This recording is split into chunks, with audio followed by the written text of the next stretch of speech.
Welcome back to Left Anchor. I'm Ryan Cooper. And I'm Alexei the Greek, and today we're privileged to have Atossa Araxia Abrahamian, senior editor for The Nation, intrepid journalist, as you'll all see, and author of the Cosmopolites, The Coming of the Global Citizen, which I believe came out in 2015. Is that right, Atossa? Yes, but now I'm aging myself, so no further comment. No, it's awesome because highly recommend the book.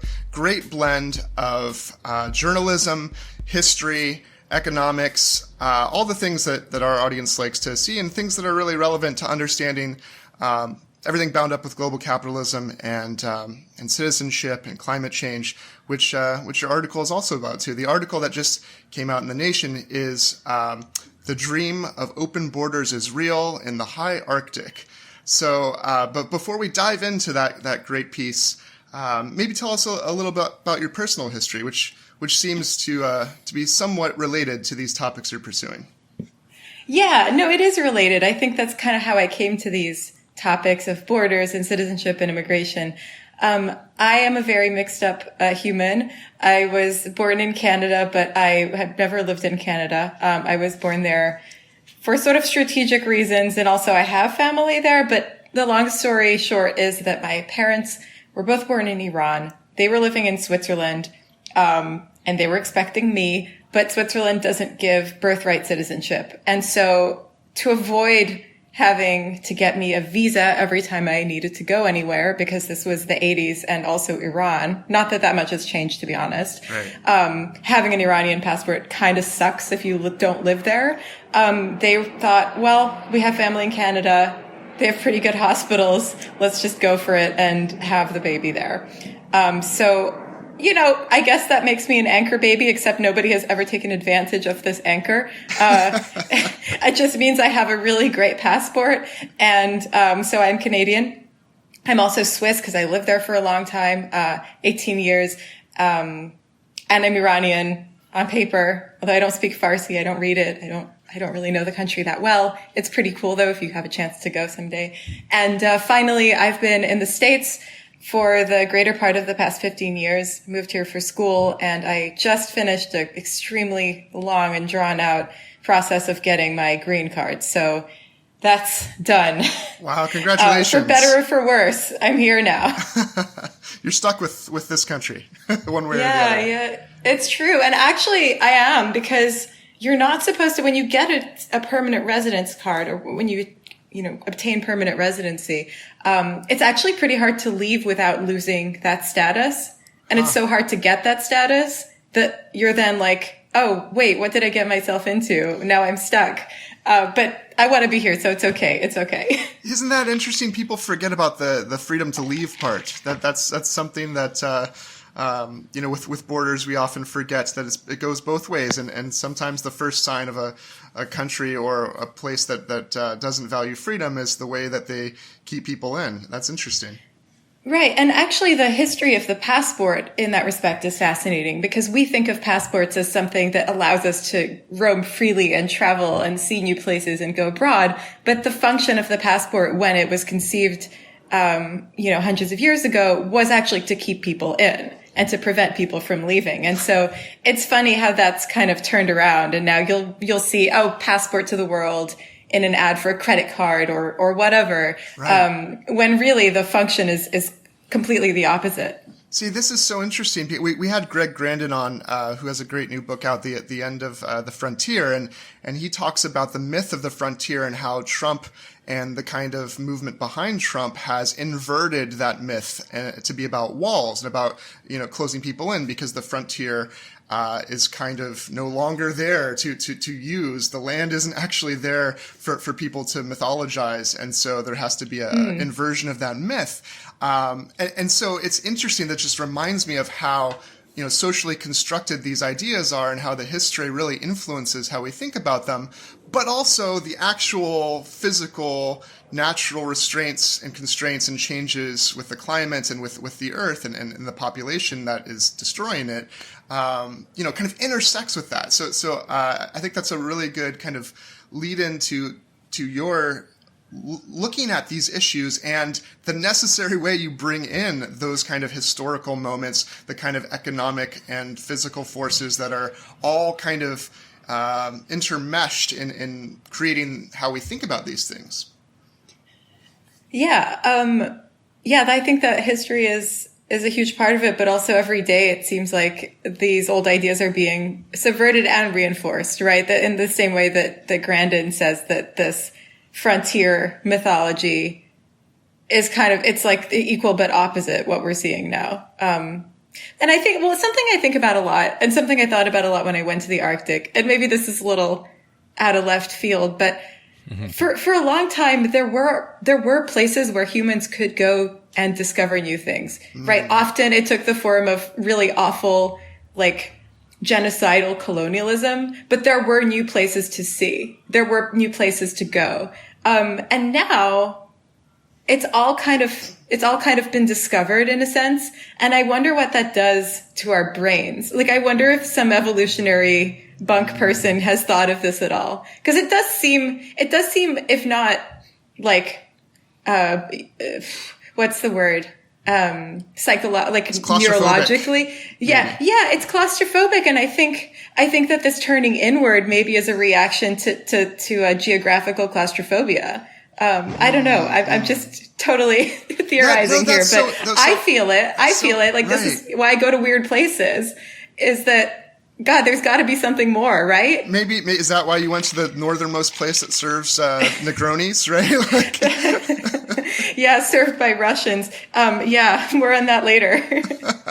No, I think, and I talk so quickly that Ryan doesn't get a chance to jump in, so I'll give him a chance to jump in a second. But no, that the claustrophobia is also our inability to imagine numbers. So what does it mean that there are billions of people on the earth? And so I think when you have Trump and his invasion language, people don't realize that like 100,000 people in this country with this landmass and our population, not that big a deal, like easily accommodated, right? But that plays into those psychological, I think, inclinations.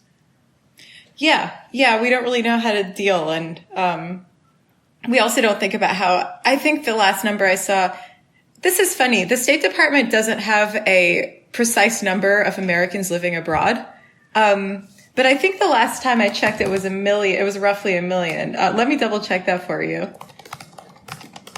But somehow, that doesn't ever come into the conversation. Yeah. Sorry, 9 million U.S. citizens living abroad. Whoa. Wow. That is like way more than the piddling number of people crossing the southern border or the northern one. The real invasion would be if they came home. That would be bonkers, right? Like, that might totally change voting. Like, it could do a lot of stuff, and no one talks about that. Yeah, we got to send these expats back to Bolivia and DRC. Because they're drinking too much and they're talking strange languages. We can't be having this. No. Send them back. Atossa, do you want to mention your book before we dive into your article a little bit? And perhaps, just because I think that was your first real in-depth dive into some of the wackiness of borders and global wealth and citizenship, right? Yeah, so I'll tell you about the book a little bit. So it came out in 2015, which now feels like maybe a little early for this discussion. But prescience, I would say. Yeah. Yeah, say that to my publisher and maybe look at the numbers. Actually, it did fine. But so the book is an investigation into the global market for citizenship. Something a lot of people don't realize is that in addition to obtaining citizenship by being born in a place or by having parents from a place, blood or soil, there is a third category or fourth, or by living in a place long enough that you naturalize. There's a fourth category of citizenship, and that is called citizenship by investment. And it is exactly what it sounds like it is.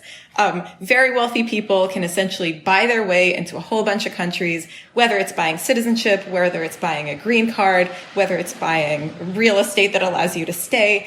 Basically, if you're rich enough, borders don't exist. And if you're poor, guess what? They do.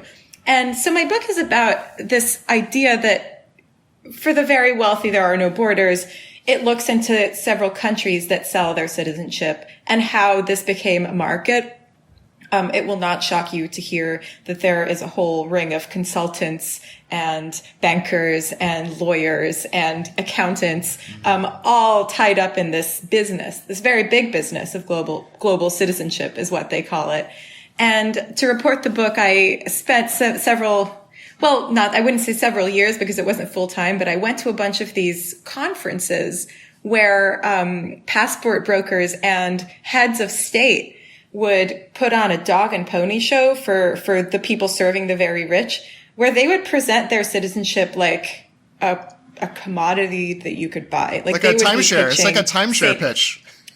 Exactly. It's like a timeshare. It's exactly like a timeshare pitch. I can't believe I didn't think of that before. Timeshares are extremely strange. But yeah, I mean, some of the pitches were literally like, buy a vacation house in St. Kitts for, $400,000 and we'll throw in passports for you and your family. And if you're Chinese and you're going to get into trouble with the state, or if you're Russian and you're in trouble with the state, or if you're Syrian and you want to run away from God knows what's going on in your country, St. Kitts is there for you. Well, thank God that markets exist to perfectly allocate and decide these important questions. I know. Wouldn't it be better if everyone could just buy their way into countries?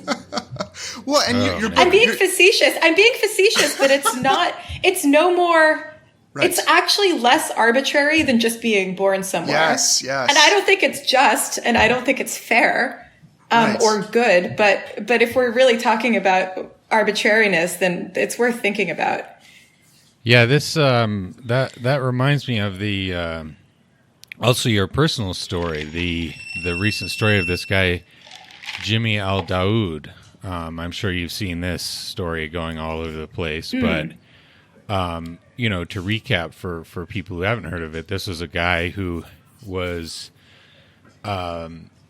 he came to the United States when he was 6 months old and spent his whole life here, but he had schizophrenia and committed a number of petty crimes, though the worst of that, which was stealing 3 cordless drills, he actually got himself off.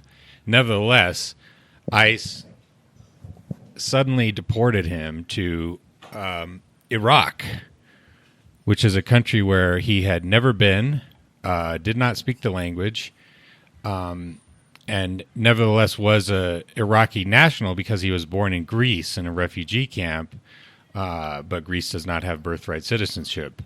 And so it sort of reverted one step back, I guess. Yeah, I think we're... Go ahead. Oh, sorry, I cut you off. I think that the absurdity of obtaining citizenship at birth and also of not obtaining it at birth plays out in some really strange ways. And in my book, one of the threads is about a man who was born stateless in the United Arab Emirates. And this is actually worth getting into because it shows the sort of really non-benign, non-ultra high net worth side of the passport market. What happened to him, this man who is actually a human rights activist in UAE, he was born stateless, like up to 100,000 people in that country. They're denied citizenship from the state for various reasons. And in 2006-ish, the UAE decided that they wanted to solve their statelessness problem once and for all. The UN was on their case. Human rights agencies were on their case. They were like, okay, we're gonna deal with this. Instead of just giving these people citizenship, and these people who have been in the country for generations in many cases, the UAE went and bought passports in bulk from this little island nation called the Comoro Islands. And for most people who got these passports, actually, it wasn't so bad because any ID is better than no ID. And so it allowed people to register for, license plates and just deal with bureaucracy in a vaguely normal way. The problem is that when you have a foreign passport, you can be deported. And so this man that I followed got deported from the place he'd always lived to Thailand because it was the one place that gave him a visa on his Comoros passport. And so he kind of had this roundabout trip around the world because he was forced to take a passport that had nothing to do with his identity, that had nothing to do with his background. He didn't even really know what Comoros was. thrown in jail, deported, sent away. He ended up in Canada. It turned out, it was sort of the best possible outcome. He was able to seek asylum. But, people get deported from places they've lived their whole lives to places that they don't know at all. And that's the world we live in today. It's really weird. And Atossa, wasn't it because he spoke out against the government, if I recall? Yeah, the guy was asking for rights for stateless people. Right. So we can see how weaponized this is, right? Yeah, citizenship has definitely been weaponized in numbers of ways, and this is kind of the most stark and direct one. Yeah, and that to finish the story, that Aldaoud character, he had type 1 diabetes and could not get any insulin in Iraq, and he died just a few days ago. Yeah, there's a good Intercept story on him and by Chris Gilardi, former Nation intern. Little shout out. But it's a really good story. And he had been following Aldaoud for some months, and it's very in-depth. It's on the Intercept. We'll link to it. For sure. Yeah. So maybe there's a utopia, Atossa, maybe, because apparently the dream of open borders, which we all, I think, would favor in the face of building walls and weaponizing citizenship. Apparently the dream is real in the high Arctic. So how did you pursue even more craziness involving different ways that states deal with these arbitrary line drawing and how you run things, and how did you get to the high Arctic? Great question. While I was researching my book, I kept coming across mentions of Svalbard. Svalbard is a place that is part of Norway. It's very far north, extremely far north. It's kind of like the North in Game of Thrones. In my mind, that's what it was like, my impression of it from afar was, I thought it would be like Antarctica, it's not really a place you can go and walk around and do stuff and have normal life. I thought it was just a research station, and that's why it had open borders, quote unquote. Right. So I just figured no one would want to go there unless you're like studying penguins. There are no penguins in the Arctic, though. That's worth noting. So I learned about Svalbard some years ago, kind of filed it away. And then when I was dealing with my own annoying bureaucratic green card nonsense, which I can get into, but it's really boring. Like, that's the issue. Immigration is very interesting to me. And to a point, I can tolerate anything as long as I find it interesting. And then at some point, the paperwork just gets super boring. And you're like, God damn it. Like, this is horrible. Like, it's enough to turn you into a libertarian. I swear to God. It's like, so I was dealing with paperwork and, give us more information and like various levels of denials from the USCIS. It turned out fine. But I was so frustrated, and then I had a friend visiting, and he's like, oh, you should move to Svalbard. And I was like, wait, Svalbard, that's like a real place. I was also freelancing at the time, and I was always looking for stories to do and ideas, and I just went down this rabbit hole of Googling and reading and calling people up. And so Svalbard, as it turns out, does have open borders. It also only has 2,300 people, and it's very hard to get to, and it's extremely cold. So part of the geographical nature of Svalbard limits how many people show up. But the background to how Svalbard ended up with open borders, I think is really fascinating. After World War, Svalbard was a no man's land forever. There's no native population. The cliche is more polar bears than people. I don't know if that's still true because they're kind of not doing so hot. But there was whaling, there was trapping, lots of people would show up there seeking their fortune. And in the 1800s, a lot of whalers came and they essentially killed off all the whales. So then people left and there was no real reason to go there. And then people came back in the 1900s because they discovered coal. One of the people who was instrumental in creating the coal industry up in Svalbard was a Michigan entrepreneur called John Munro Longyear. And he set up his Arctic coal company. And until Norway gained sovereignty over Svalbard, it was essentially a colony of company towns. World War I happened. And after World War I, the international community essentially bestowed upon Svalbard the privilege of govern. The international community essentially gave Svalbard to Norway in part because Norway were very good allies during the war, but also because Norway had, slowly been establishing itself as a local force. They built telegraph poles. They were inching towards having control, even though the various commercial interests were not fond of that. Like John Munro Longyear had some crazy ideas about how he could seize power there. So he tried to talk the State Department into expanding a law called the U.S. Guano Islands Act. I don't know if you guys have heard of it, but at some point, the U.S. passed a law that, and I'm bungling the legal terminology, but if a U.S. citizen found a rock or a little island or whatever that had guano on it, guano at the time, bird shit, was as a hot commodity for fertilizing and weapons and things like that. The U.S. said, okay, that you can claim it as appertaining to the U.S. So de facto belonging to the U.S. Longyear found coal in Svalbard, and he was like, wait a minute, let's just expand the Guano Islands Act to include coal so then I can just take Svalbard. It can be American. And the State Department were like, yeah, no, I don't know about that. That seems to be opening a huge can of worms. And then he was like, guys, wait a minute. I have the best idea. How about we have a corporation run Svalbard, and I'm going to be the shareholder of 30% of the corporation, and every other country can also pay in. So it'll be like super international, and we'll make the laws all together in London or New York. And the State Department was like, yeah, dude, that's like pretty complicated. Like, what if another country just buys your shares? We can't really get behind that. He's the Cecil Rhodes of the far North Arctic.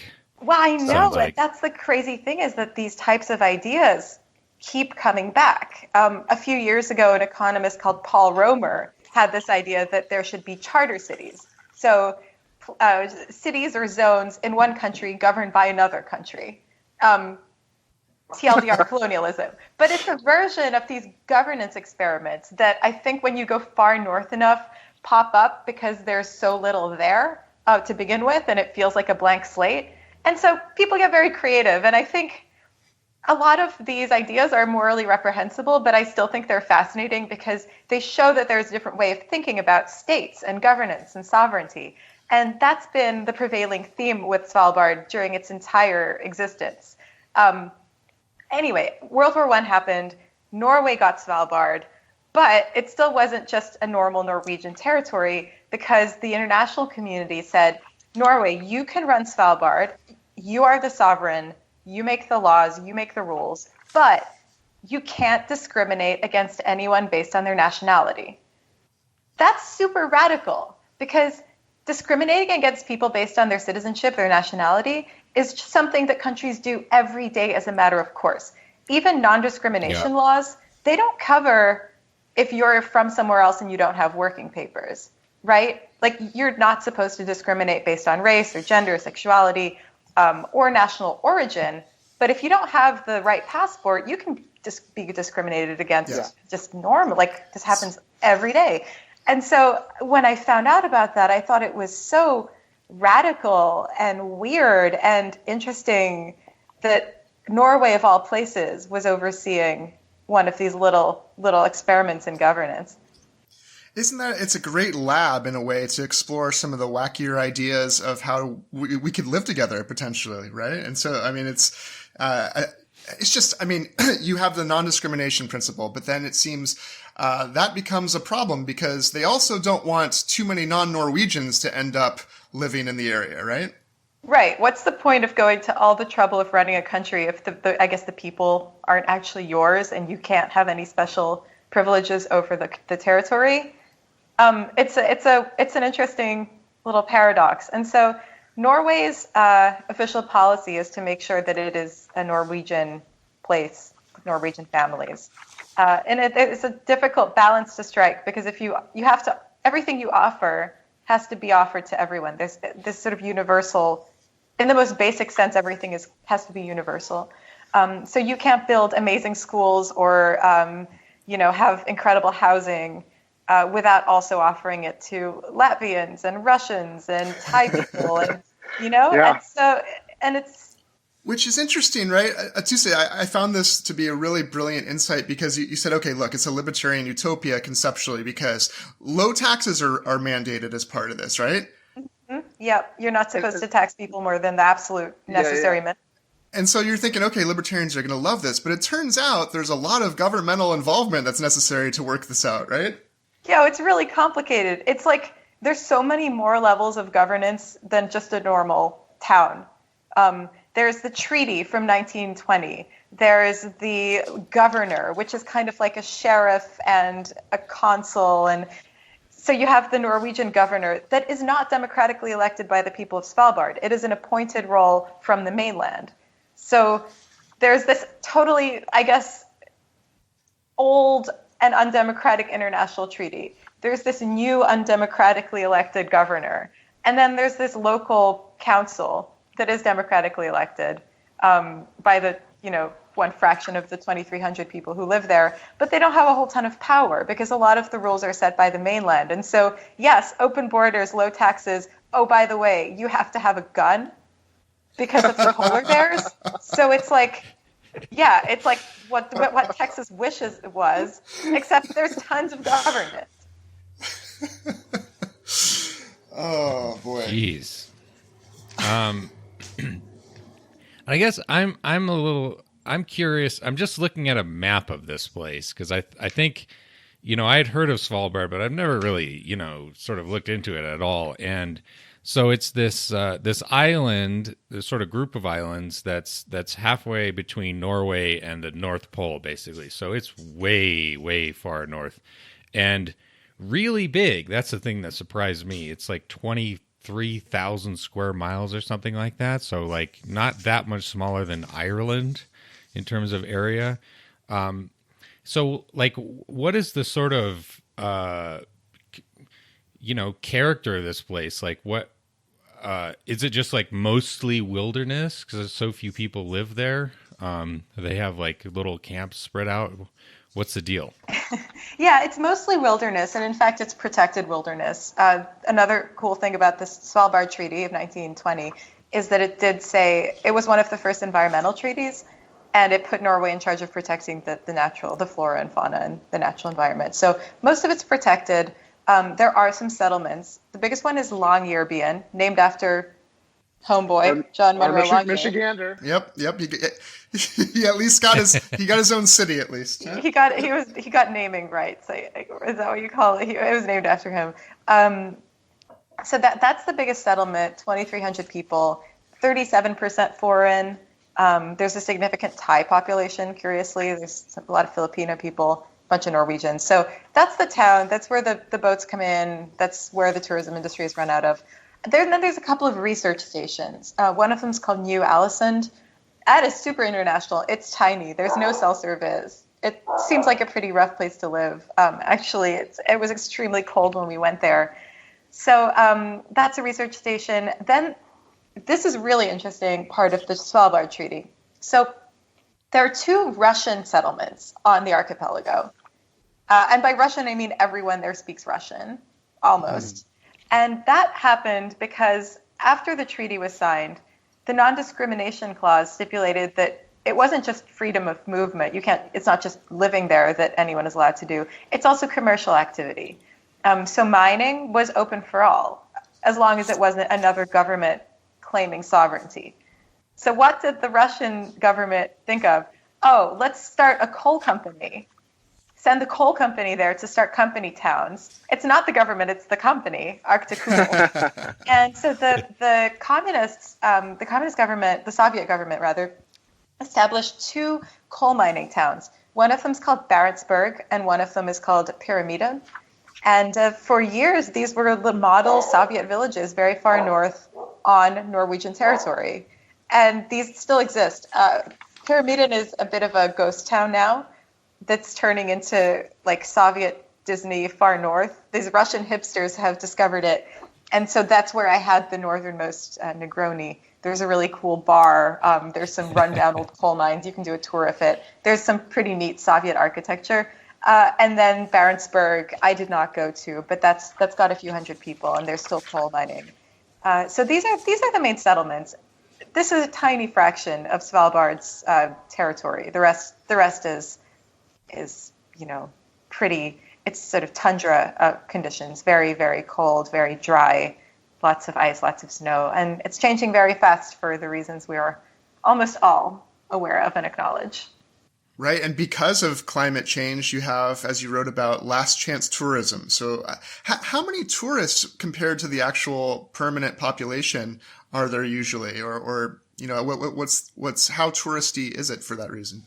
Yeah, tourism has gotten really huge in Svalbard. It keeps growing almost every year. It goes up.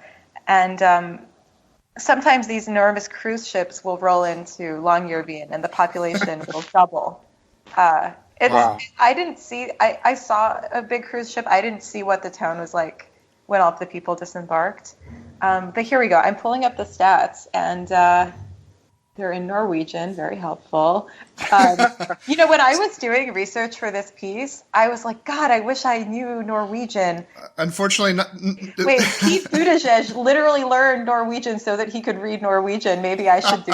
Maybe he's got something going. That could be your fifth language. There you go. Yeah. So, okay. It looks like excluding campers, because there is camping there in the summer, 150,000 guest arrivals in 2018. Wow. So it's kind of a lot for a town of just 2,300 people. I'd say so. Fire. Yeah. So tourism's huge. People want to see polar bears. People want to see glaciers. People want to see all the stuff that's, disappearing before our eyes. And that creates a lot of problems because over-tourism is quite a well-known phenomenon. It's one thing to have over-tourism in Venice. It's another to have it in this tiny place that doesn't even have a septic system. Although unclear if Venice has a septic system. I hear it's pretty smelly, but you know what I mean. I mean, it's just It doesn't have the infrastructure for large numbers of people. And the regulation of the tours is also a big issue. I interviewed the governor of Svalbard, very nice lady, and she told me this really wacky story about how a group of Saudi tourists showed up, and they got a tour guide who took them outside the town. And as I said, you have to have a gun to leave the town. This guide had a gun, but did not have a license for the gun. And at one point they were hiking around. The guide thought that they saw a polar bear, but he didn't want to be caught. He didn't want to call for rescue because he didn't have a license for his gun. And so he was just like, run for your life. And they all scattered. These like poor Saudis in the snow. I mean, it's almost a comedy, except they could have gotten into serious trouble. And the search and rescue people came in and kind of dug them out. But this guy didn't have a license. And so this happens a fair amount, apparently. So they're looking to regulate it. But again, it's hard to regulate anything when you're bound by these non-discriminatory policies, in good ways and bad. That's very Saudi, though. I mean, I would expect them to be, hilarious pratfalls, almost shooting themselves, everywhere. But it's nice to know that they're doing it in almost the northernmost place that it's possible to get to. The northernmost lost Saudis, yeah. Yeah. There's probably some in my backyard as we speak. Who knows? I wanted to ask. You've talked a little bit about the sort of the trickiness of managing a place where there is sort of de facto open borders in some ways, and yet as we said, this is like an extremely remote place. On the other hand, I suppose it's also a place that, as you say, has very little in the way of like infrastructure or ability to absorb lots of people, unlike, say, the United States, which actually did basically have open borders except for the Chinese for decades and decades, right? Just like open season, just come on over. And so I don't know, what would you say, like your kind of general takeaway, this, like what lessons would you draw in terms of like immigration policy from the Svalbard experience? Something that became very apparent very quickly when I was talking to people in Svalbard is that, okay, open borders exist in that people are not discriminated against based on their citizenship or their documents. But you have to be, it's not an egalitarian place. To live in Svalbard, you have to prove that you can support yourself. You can't receive government assistance. You can't, there's no public housing. Actually, it kind of sounds like what Trump wants to do with the United States, with his public charge shenanigans. But anyway, you got to be able to support yourself. You essentially have to be able-bodied. There's no handicap accessible anything there. Partly because it's pretty snowy and the logistics of getting around are hard even if you are completely fit and able-bodied. And so it's a hard place to live logistically. So open borders, yes, but again, the same problems come up. If you're rich, easy peasy. Show up, pay for everything, you're fine. If you're poor, not so much. You also have to fly. Most of the time people get there either by, in these big cruises, which require documentation for reasons to do with cruises, or you have to fly through Norway. The only commercial flights are through Oslo and Tromsø. So you do have to get a transit visa. I don't know how hard, it probably is case by case how hard it is to get one, but it's not like you can just get a flight from anywhere. You could charter a flight, and there are a couple of charter flights from Russia for people going to the Russian settlements that allow them to bypass the transit visa issue, but we're getting into the weeds here. Long story short, it's not as open and easy as just open borders. And I think that especially the wealth aspect of that is key. It's much easier to say anyone can come as long as you're not going to help them out if they have a problem, or if you're not going to provide, if you don't have a welfare state. I don't think that open borders are incompatible with a welfare state necessarily, but I think in the world we live in now, it's a pretty hard sell. And we got a lot of problems right now, right? Yeah. It's a lot easier to have open borders if the responsibility of the state is extremely low towards its residents or citizens or what have you.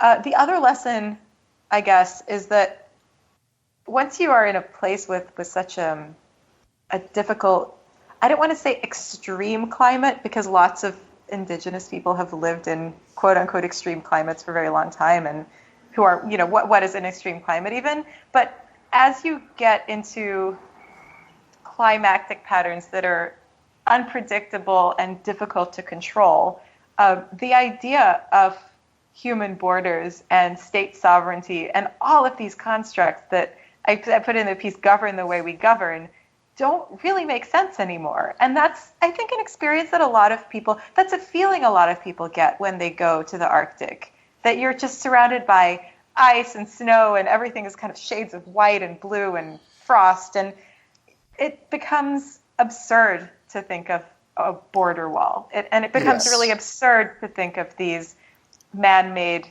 notions as being relevant, because if there's an ice storm, you're fucked. Like, no one's going to help you up there. Even if there is a government in Svalbard, even if there is a treaty from 1920, like, you're kind of on your own. And it becomes a case of humans versus nature. And are we going to fight nature, or are we going to try to be a part of nature? And, these are the slightly stoned thoughts you get when you're stuck on a boat for 2 weeks and like really seasick and like you don't have Twitter anymore because there's no cell service. And I highly recommend the experience, but it does put things into perspective, especially as the climate everywhere is going to become more and more difficult to control. Like, we're going to have to find a way to coexist with each other and nature in a way that makes our ideas about state sovereignty sort of irrelevant. No, that's beautiful. That really struck me at the end of your piece about how this particular place really unmasks the arbitrariness, the silliness, the thought that we can draw these arbitrary lines that we can really control in some way. That which is not really ours to control, right? We're the guests here on this earth together. And it just seemed so clear how ridiculous with all, and there's papal decrees involved with this. There's all these different nation states who change.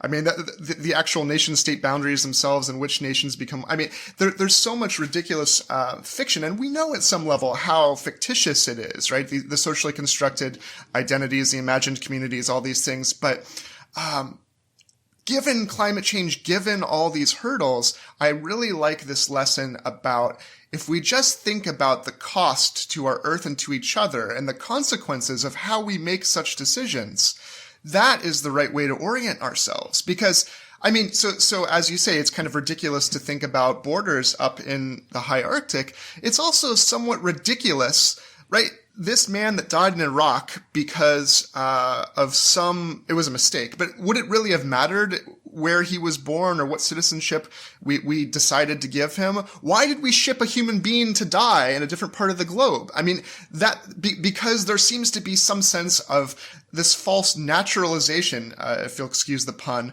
as if who we are and where we belong is naturalized, as if like nature itself, our identity is something that you're born with and it's just given to you. And we therefore must decide things in these ridiculous ways. This, for me, the lesson from both your book and this article, we need to completely erase this notion that all these complexities bound up with our history and these fictions should control us and the consequences that are so drastic, rather than us and granted, this is a lefty socialist podcast, thinking of people and the consequences to people on the earth fundamentally and primarily, and figuring out from there what to do. Yeah, I'm totally with you. And, it's really humbling to be there and to think, even on the socialist left, all the theorizing we do about, what is a better way to do? It's like, oh, no, it's actually, we are guests here, and we're going to die eventually. Yeah. But there was one, if I may, there was an anecdote that I found very moving from the trip. At one point we were sailing. So I was in an art residency on a boat, and we were on the boat pretty much the whole time. We would get off and explore and then get back on the boat. So we sailed quite far north, and the ice prevented us from going further because it was very thick and we had a pretty small ship. So our exploring for the day was to get out and go into these little inflatable boats and whiz around, between the ice and check things out. And there were lots of artists, so they were painting and taking photos, and I was watching them do all of those things. Very interesting to observe. But we also saw some animals, and there was at one point a walrus on a big ice floe. And someone asked our guide, how close can we get? What's the limit? How many meters?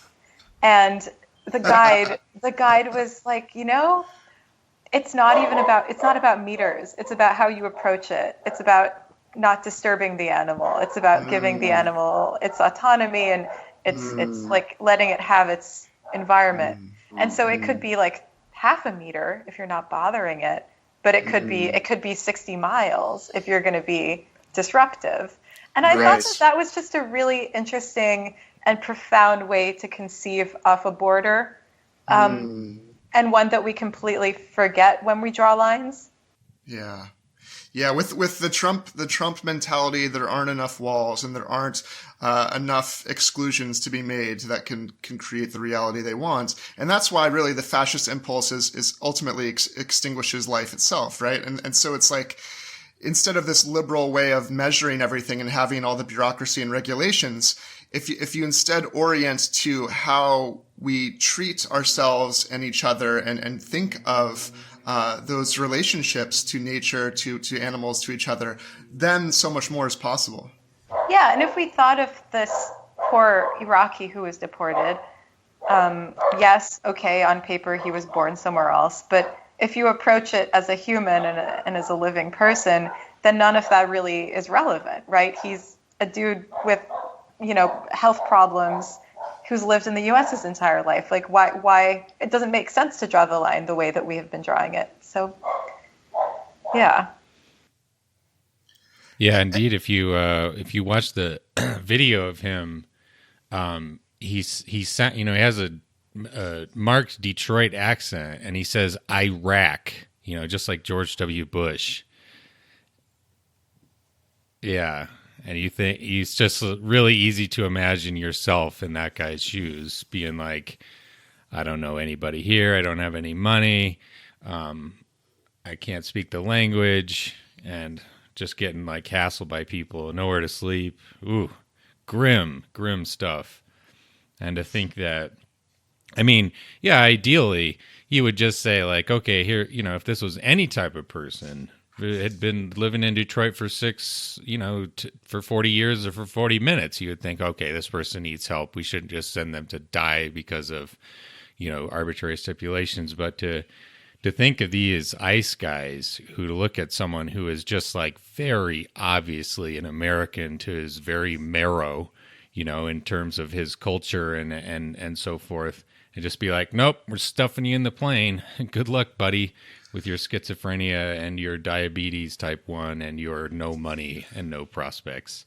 That's some pretty monstrous cruelty right there. Well, it reminds me, too, that no particular policy that we look at as leftists is inextricable from the rest, right? And this reminds me, too, when we talk about like prison abolition and people just picture our current system. Same thing with open borders. People can't picture in the United States what that would mean, but it's bound up with a whole different way of looking at everything and at each other, right? So like our imagination needs to shift. Were there any changes in your thinking about how the future of, global capitalism and the future of our country can be shifted, or what we need to think differently, how we need to imagine things differently in order to move closer to a reality where we're not doing things to people based on where they were born? Yeah, I don't have the answers, I'm afraid. I wish I did. I think about this a lot. Come on. We got Greg Grandin to admit that the workers of the world have to unite, and that was the solution. But oh, I didn't know that, did they? I think that this, and this is something I'm going to keep thinking about, and I'll let you know if I crack it. But the idea of state sovereignty is so much more complicated and I mean in practice. I don't just mean in theory. Like the ways that countries can have sovereignty is so much more expansive and bizarre and interesting than we think of it. Territorial sovereignty, I think, is an idea that's going to have to be, maybe if not go away, then be modified and expanded. I think that will create new systems of oppression. I don't think that it's going to be, again, Svalbard is not a utopia, and this will not be a utopia either. But I do think that if we're going to make it through the next couple hundred years on Earth as humans in this climate, we're just going to have to rethink the way we run things and our relationship to nature, and to understand that we are secondary to it, and that look, if we rethink sovereignty completely and think of it in a totally non-territorial way, that could be awful, right? That's like the British East India Company, and that's a lot of really bad shit in history went down because of non-territorial sovereignty. So I'm not saying we need to go back to that, but I think one thing to contrast it with is the vision on offer from like the eco-terrorists that just killed a bunch of people in El Paso, Texas, right? And the kind of, we talked about Josh Hawley and his Cosmopolitan elite speech on this podcast recently, and there's this the left needs like a clear kind of response to the simple answer that the right wing, when they see the realities of climate change, causing these problems, their answer is, okay, we get to decide who counts as human and who counts as American, and we're just going to exclude, and that's our answer, and we can deal with this problem that way. So the left needs to come up with a response to that, or else we're going to see more of these terrible shootings and such. Yeah. So here's a thought that I had. Svalbard is really appealing to me on a theoretical level because it's a place that is for almost everyone. How many places in the world are there where anyone can just go? Like, there is no such place. There are no such places that really are for everyone. And I think that we need to start thinking of the commons as a place where people can be, where people can seek shelter, where anybody is welcome. And to have that, we're going to have to think of different ways to govern. And if this sounds a bit like seasteading, you are not wrong. But, I'm not endorsing that, but I do think that there's something to that thinking, right?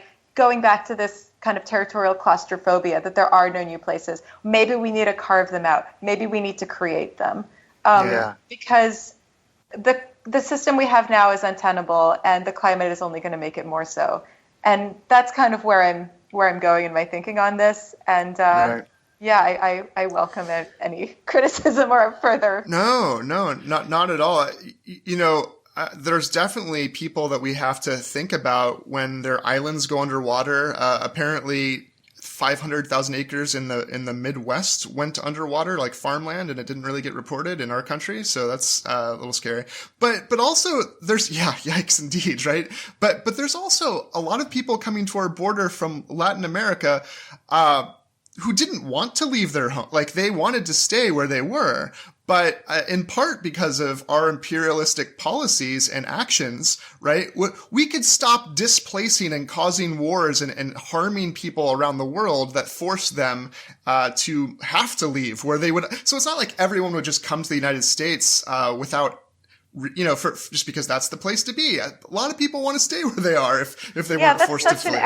That's such an arrogant way of thinking of migration. Like, of course people want to come here. Yeah, actually moving really sucks. Like, have you ever moved? Like, not even across like the street, but to another country? Like, that sucks. No one wants to do that. And like, people in Mexico are just like you. They also don't like schlepping their shit around the world. So that's something I can't say enough. And one of my favorite posters that I've seen at a rally ever is just, if you don't want refugees, stop creating them. And I think that nails it. Like, that's completely on point. Something I argue about a lot with liberals and people who are like, open borders are impossible, is that, if you open every border overnight today, things will get weird. Like, maybe it's probably not going to be as bad as you say it is, but like, it's going to be pretty difficult to like manage and to make sure everyone's happy and okay and healthy. And let's just put that aside. The way to not have that is to make sure people don't want to move and to make life possible in other places. And I think everyone would be better off, Not to say that we're incapable of having a cosmopolitan society. Like, I really believe that that's possible. But also, moving sucks. Yeah, and I think the other thing that's worth sort of pointing to in general is, as you say, there's this whole, apparatus of sort of open borders for the 1%, basically, where you can buy your way into, most countries, or a whole lot of countries anyways, with a sufficient investment. And, their money gets to go all over the place too, open borders for capital. And I think that, one of the big engines of reactionary anti-immigrant politics nowadays is the sort of perception among the plutocrats that the way to keep the rabble out of their money is to scapegoat, the immigrant population, to say that actually, your threat is the Mexicans are coming to take your jobs, and not that, I'm shipping your job to Mexico, or that the government's bailing me out and not you. And there's definitely an organic tendency there. Like, people do have those like bigoted attitudes, but I think that it's definitely being stoked as sort of dialectical process. You saw that Soul Cycle billionaire guy who was holding the big Trump fundraiser, and he's like, "Oh, I'm not racist. Please, urban professionals, don't stop going to Soul Cycle because I just want the money and I don't give a shit about anyone but myself. It's not like I am personally racist. I've never said the N-word or, beaten someone to death with a lug wrench because they had a skin tone a couple of shades browner than me. I'm a perfectly decent person." And says the dude who's like maybe never taken a Soul Cycle class. Like, that shit is so vicious. So when Foucault said the fascist is inside all of us, it started with Soul Cycle. We didn't know that that's where it's been cultivated. But Ryan, I think that's a great point about. It reminds me that the tendency on the right, especially, but in tandem with global capital, so liberals are part of this too, to want to let capital be free moving, but restrict movement of people and create, it's really the opposite that the left, I think, should want, right? To let people move as freely as possible, but restrict the flow of capital, maybe. Yeah. I mean, our podcast buddy, friend of the pod, Jeff Spross, had an article about this. Say, ideal situation would be open borders for people, but not for capital. And even say that like the moving money from one country to another, as if like that's taking an object, that a pre-political object from one place to another. That's kind of incoherent. It's like you're having to take one state created property thing and then transfer it to the other state. There's no, it's not like a person that can just walk, from one place to another.